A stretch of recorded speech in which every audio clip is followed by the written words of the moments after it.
आजकल हर दूसरे तीसरे दिन खबर आती है कि किसी ना किसी की हार्ट अटैक पड़ने से मौत हो गई। डराने वाली बात यह है कि हार्ट अटैक के केसेस अब कम उम्र के लोगों में भी देखे जा रहे हैं। 35 साल से लेकर 55 साल के लोगों को हार्ट अटैक पड़ रहे हैं। पर क्यों? मतलब एकदम से ऐसा क्या हो गया कि यंग और हेल्दी दिखने वाले लोगों को हार्ट अटैक पड़ने लगे? इस सवाल का जवाब थोड़ी देर में मिल जाएगा, पर उससे पहले नाम जान लीजिए इस विलन का, जिसकी वजह से ये मुसीबतें बढ़ रही हैं। और इस विलन का नाम है एथेरोस्क्लेरोसिस। आसान भाषा में समझें तो इसका मतलब हुआ धमनियों में फैट और कोलेस्ट्रॉल जैसी चीज़ों का जमा होना। पिछले कुछ सालों में ये प्रॉब्लम भयानक तरीके से बढ़ी है। सोचिए, साल 2002 में वर्ल्ड हेल्थ रिपोर्ट आई थी। उसके मुताबिक देश में 4.5 करोड़ लोग इस दिक्कत से जूझ रहे थे। इस रिपोर्ट में यह भी कहा गया था कि साल 2020 आते आते 1/3 मौतें इस वजह से होंगी। अब आप खुद देख लीजिए, यही हाल है। ऐसे में जानना बहुत ज़रूरी है कि एथेरोस्क्लेरोसिस नाम की ये बला है क्या और ये क्यों होती है। यही नहीं, जब इस बारे में हम डॉक्टर से बात कर रहे थे तब हमें और भी बहुत रोचक जानकारी मिली। जैसे आमतौर पर हमें यही लगता है कि दिल में दर्द का मतलब हार्ट अटैक पड़ रहा है, पर ऐसा नहीं है। असल में हार्ट अटैक का असली लक्षण दिल में दर्द नहीं, कुछ और ही है। दूसरी बात, कुछ बहुत ही आम गोलियां हैं, बहुत ही आम दवाइयां हैं जो हमारे घरों में मौजूद होती हैं। आपको पता है, ये गोलियां इमरजेंसी में आपकी जान बचा सकती हैं। यानी अगर अचानक हार्ट अटैक पड़ जाए तो इन्हें तुरंत लिया जा सकता है, और जब तक आप अस्पताल नहीं पहुंच जाते या फिर आपको डॉक्टर नहीं मिल जाता, तब तक ये आपकी जान बचा कर रखती हैं। सुनिए डॉक्टर्स ने क्या बताया। एथेरोस्क्लेरोसिस का मतलब होता है, एथेरो मतलब फैट, स्क्लेरोसिस मतलब जमा होना। अगर हार्ट की धमनियों में कोलेस्ट्रॉल या फैट जमा हो रहा हो तो धमनियां रुक जाती हैं और हार्ट अटैक होता है। यही एथेरोस्क्लेरोसिस अगर दिमाग की धमनियों में हो तो स्ट्रोक होता है। यही एथेरोस्क्लेरोसिस अगर किडनी की धमनियों में हो तो किडनी फेलियर होता है। यही एथेरोस्क्लेरोसिस अगर लिवर में हो तो फैटी लिवर या लिवर फेलियर होता है। नॉर्मल हमारी ब्लड वेसल्स नसें ऐसी दिखती हैं। धीरे धीरे करके अगर कोलेस्ट्रॉल जमा होने लगता है तो नसों की धमनियां टाइट हो जाती हैं। अब अगर ये टाइट हो जाती हैं तो इस समय क्या होता है, सांस की तकलीफ होना, घबराहट होना, बेचैनी होना, हार्ट अटैक होना, अनस्टेबल एंजाइना होना। अनस्टेबल एंजाइना का मतलब है एक स्टेज जो हार्ट अटैक से पहली स्टेज है उसको हम लोग अनस्टेबल एंजाइना बोलते हैं। जब नस पूरी फट जाएगी या पूरे नस बंद हो जाएगी तो वो हार्ट अटैक भी कर सकता है। हम जानते हैं जैसे कि दक्षिण एशिया में, हमारे देश में हार्ट अटैक का इंसिडेंस बाहर के वेस्टर्न कंट्रीज से 15 से 20 साल पहले का है। पीक एज जो हार्ट अटैक की हमारे देश में है वो 35 से 55 के बीच में है।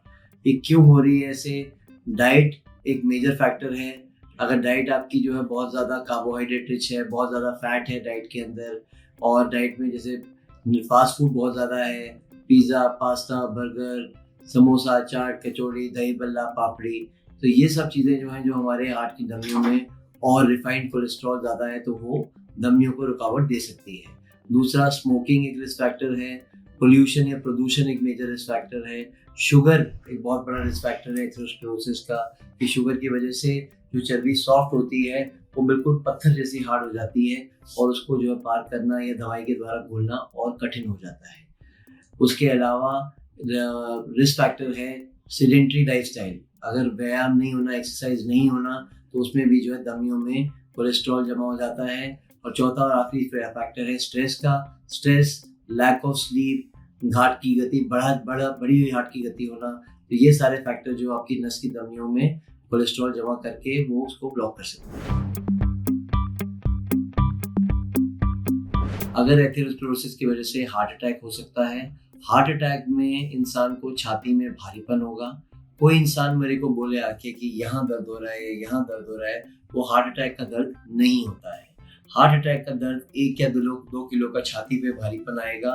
चलेंगे तो बढ़ जाएगा, बैठेंगे तो कम हो जाएगा। पसीना, घबराहट, बेचैनी, एसी चल रहा है लेकिन पसीना आ रहा है, तो ये सब लक्षण होते हैं एंजाइना जिसको बोलते हैं। पर 3 वर्ग ऐसे हैं जिनको एंजाइना नहीं होगा। डायबिटिक पेशेंट्स जिनको दर्द की नसें सुन्न हो जाती हैं, महिला वर्ग या वृद्ध अवस्था में, इन तीनों में इनको छाती में भारीपन नहीं होगा, इनको एंजाइना इक्विवेलेंट होगा, सांस की तकलीफ, घबराहट, बेचैनी, एसिडिटी, गैस, ये सब सिम्टम हो सकते हैं। तो अगर पेशेंट जो डायबिटिक है या ओल्ड पेशेंट है उसको एकदम 50-55 के बाद सांस की तकलीफ हो रही है तो उसको अस्थमा ना समझें। अगर एसिडिटी, गैस हो रही है तो उसको गैस ना समझें, पहले हार्ट अटैक रूल आउट कर लें, क्योंकि एसिडिटी से, गैस से, अस्थमा से आपकी जान नहीं जाएगी, लेकिन हार्ट अटैक की वजह से जान आपकी ज़रूर जोखिम में हो सकती है।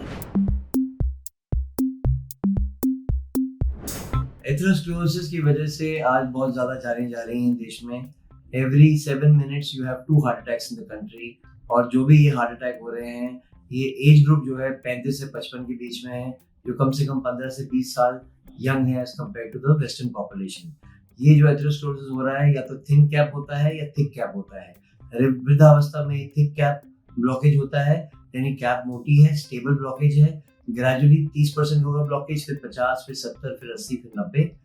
लेकिन जो यंग पेशेंट में जो डेथ हो रही है वो होती है थिन कैप ब्लॉकेज की वजह से, जिसमें ब्लॉकेज केवल 30% होता है, 40% होता है, और सडनली एकदम इमोशनल स्ट्रेस, फिजिकल स्ट्रेस से वो ब्लॉकेज बर्स्ट कर जाता है और 30% डायरेक्टली 100% बन जाता है।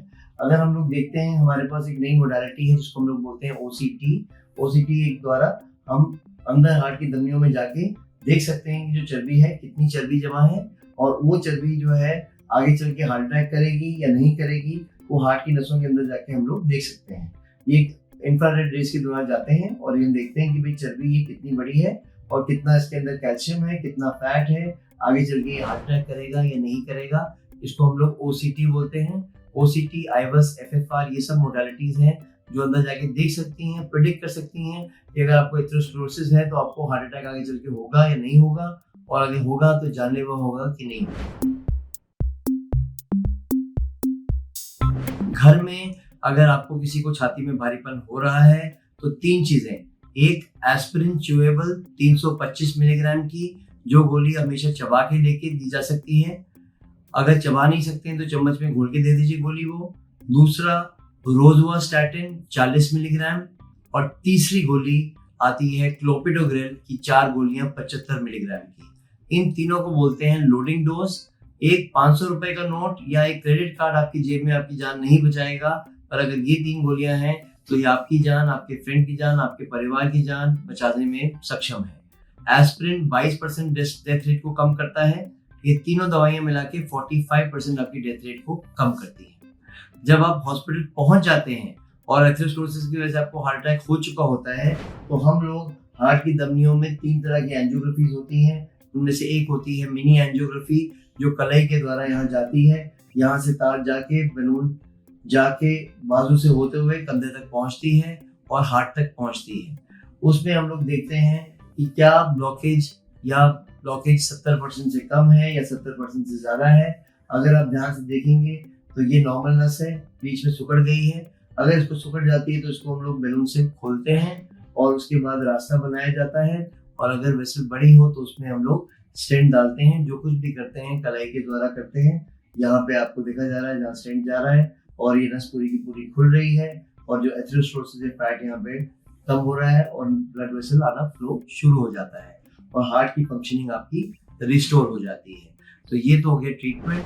प्रिवेंशन ये है कि अपने को डाइट अपना कंट्रोल रखिए, अपने नंबर्स जानिए, नो योर नंबर्स। आपका पल्स कितना है, आपका ब्लड प्रेशर कितनी है, आपकी शुगर कितनी है।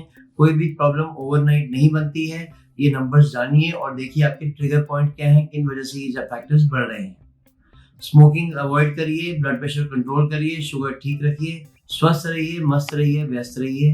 यही चीज है जिससे आपको हार्ट अटैक से बचाव के कर सकते हैं। तो भाई डॉक्टर साहब ने जो भी बातें बताई हैं उन्हें सबक की तरह रट लीजिए, बहुत काम आएंगी।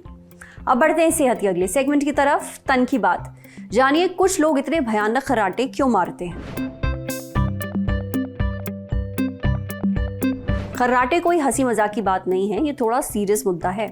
क्या आपको पता है कि खर्राटों का मतलब होता है आपके ब्रेन को सही मात्रा में ऑक्सीजन नहीं मिल पा रहा है। ऐसा स्लीप एपनिया में भी होता है। सरल शब्दों में कहें तो सोते समय ढंग से सांस ना ले पाना। हमें लगता है खर्राटे तभी आते हैं जब सोते सोते नाक बंद हो जाती है, पर ऐसा है नहीं। खर्राटों का सिर्फ नाक से ताल्लुक नहीं है, इसमें आपका पूरा रेस्पिरेटरी सिस्टम शामिल होता है। अब ये रेस्पिरेटरी सिस्टम का मतलब क्या हुआ? देखिए, हर वो शरीर का अंग जो आपको सांस लेने में मदद करता है। हमारे पेट के निचले हिस्से को एब्डोमेन कहते हैं और इसमें एक चीज होती है डायाफ्राम। उसका काम होता है सांस लेते समय फेफड़ों को फूलने और सिकुड़ने में मदद करना। फिर जो सांस आप ले रहे हैं वो जाती है आपके गले तक और उसके बाद आखिरी में आपकी नाक तक। जब इन सारी चीजों में कहीं भी कोई भी गड़बड़ हुई तो आपके खराटे आने लगते हैं। इसलिए अगर गले की लंबाई छोटी है तो आप बड़ा तकिया मत रखिए। कोशिश करें कि तकिया आपके कंधे से नीचे ना हो, इससे सांस में ब्लॉकेज नहीं आएगा। अगर आप एकदम सीधे सो रहे हैं और आपको खराटे आ रहे हैं तो करवट लेकर सोना शुरू कर दीजिए, क्योंकि सीधे सोते समय अक्सर ऐसा होता है कि जुबान गले की ओपनिंग तक लुढ़क जाती है, जिससे सांस लेने का रास्ता थोड़ा ब्लॉक हो जाता है। जब आप करवट लेकर सोएंगे तो ये सांस की नली को खुला रखेगा। कोशिश करिए कि सोते समय आपका सिर आपके शरीर से 4 इंच उठा हुआ हो, उसे बहुत ज्यादा नहीं और बहुत कम भी नहीं। अगर आपकी नाक बंद है तो सोने से पहले भाप लीजिए या नाक में ड्रॉप्स डाल दीजिए। और हाँ, रात में नाक को पानी से धोकर सोइए। समझे? अब बारी सेहत के आखिरी सेगमेंट की, खुराक यानी झकास सी हेल्थ टिप। जानिए शरीर में विटामिन B12 की कमी कैसे पूरी करें। ऐसा पाया जाता है कि आमतौर पर जो शाकाहारी लोग होते हैं यानी जो वेजिटेरियंस होते हैं, उनमें विटामिन B12 की कमी रहती है। अब ऐसे में उनकी डाइट क्या हो, यह हमें बताया डॉक्टर शालिनी ने। देखिए, विटामिन B12 बकरी और चिकन की लिवर, फिश जैसे कि टूना और अंडे में पाया जाता है। अब इनके अलावा ये दूध और दूध से तैयार हुई चीज़ें जैसे कि दही है, चीज़, पनीर और इनसे फोर्टिफाइड कुछ अनाज में भी पाया जाता है। विटामिन B12 के सप्लीमेंट्स भी लिए जाते हैं, पर कोई भी सप्लीमेंट बिना डॉक्टर की सलाह के हरगिज मत लीजिए। आज सेहत पर इतना ही। अगर आप एक डॉक्टर हैं, हमसे कुछ शेयर करना चाहते हैं तो जो ईमेल आईडी इस वक्त आपको अपनी स्क्रीन पर दिख रही है उस पर हमें एक मेल भेज दीजिए।